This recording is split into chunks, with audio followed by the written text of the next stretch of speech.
What's crucial is they need to be shown now. But let me ask you this: how do you reach those people? Like, what possible? Make it up. Do fake news. Well, I mean, yeah. Make it up. You know that's the thing. I was listening to this guy from BuzzFeed yesterday on NPR, Fresh Air, which is an excellent show. Anyway, I like that show. And must play before or after this one. What's that? It must run before or after this one locally for you. I love the fact that you can run this one anytime. So, nice, man. Nice one.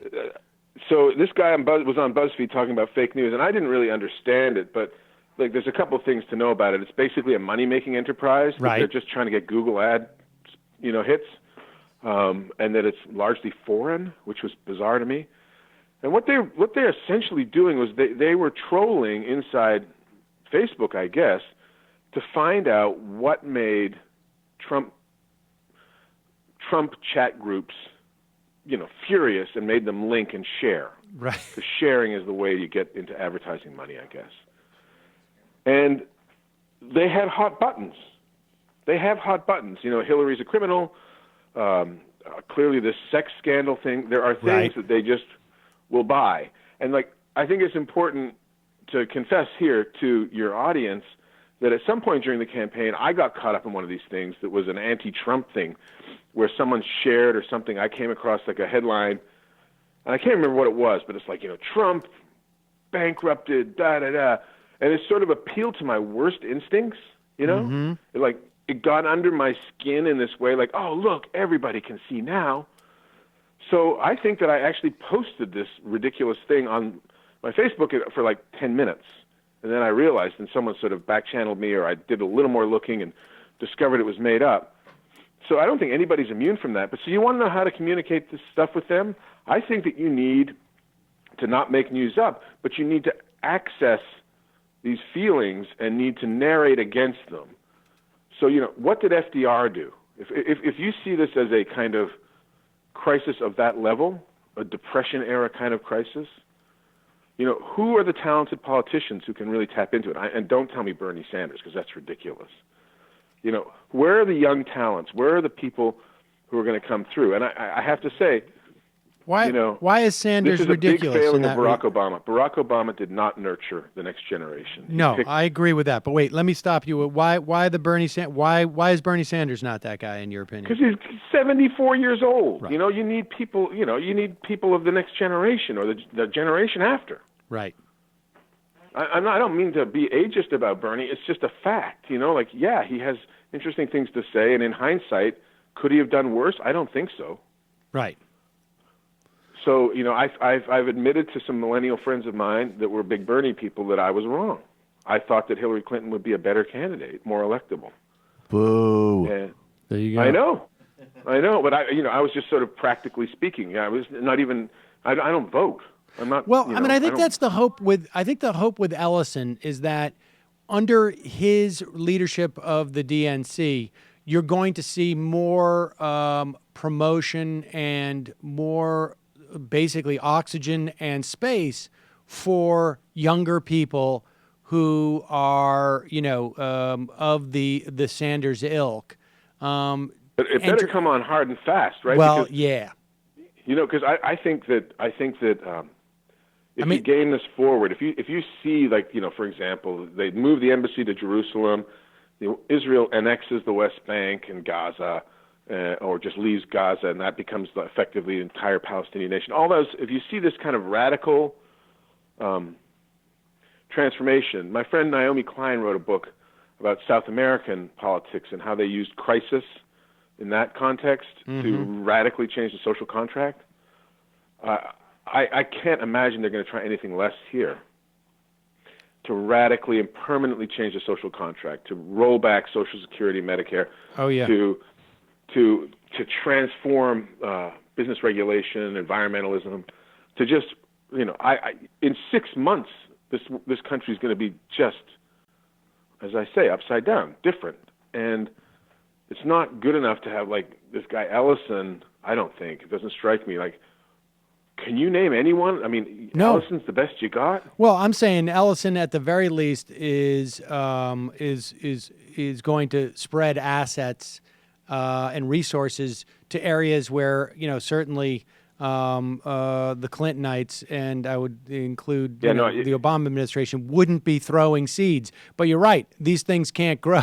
6 months from now, I don't know who's going to show up 6 months from now as a voice of the opposition. Certainly not in Washington. I don't think there's going to be anybody. I don't know who that person is, and It's a failing. It's a failing of like epic proportions on Obama's part, right? That he threw down with Hillary. To me, like the things that we're going to miss Barack Obama, we, the country, for the stability and the sense of, decorum and sanity and no tweeting at midnight and all that kind of thing. That's going to be like just the civility level is going to plunge, I would suspect. But in the parliamentary context, in the British, Canadian, Australian context, the way that you measure a leader, one of the most significant measurements of a leader is how they leave their party when they go. Right. Does the party go into free fall? And I got to say, Mr. Obama has done a terrible job in that regard, because it's not just that Hillary lost, it's just name someone in his cabinet. Name someone who's got the liberal perspective, that has got the chops and the experience and some sort of record of elective office. I mean, just name. This is where I despair. It's like, name someone. So that's why the burden on the press is so heavy. There is no institutional, genuine institutional opposition, at least within the context of politics. I don't know anybody, Jerry Brown, really, like Jerry Brown. Honestly, Jerry Brown. He's like 75 years old. Exactly. I mean, my fear is what happens is Andrew Cuomo. If Andrew Cuomo has Kamala Harris, or these people who are centrist, who are exactly the opposite of what's needed, who think of politics is instrumental to their own interests, and who trade against the interests of poor white people. Yeah, I mean, that's the thing, is that I think that this leaves open, if Andrew Cuomo has half a brain, he's going to take advantage of this moment, and it's going to be unfortunate because people are going to rally around him just simply because there's no other options.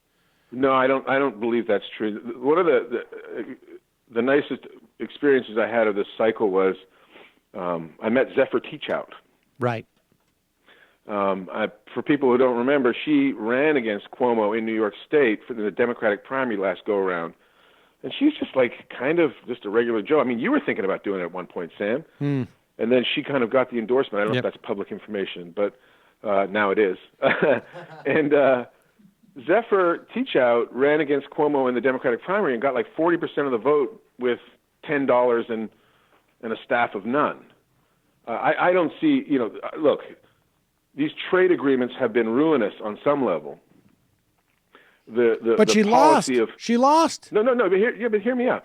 The policy of constantly enabling the downsizing and downshaping of working class white America, like just sending jobs to Mexico and China. Like, the Democrats need to develop some sort of answer to that. Yes.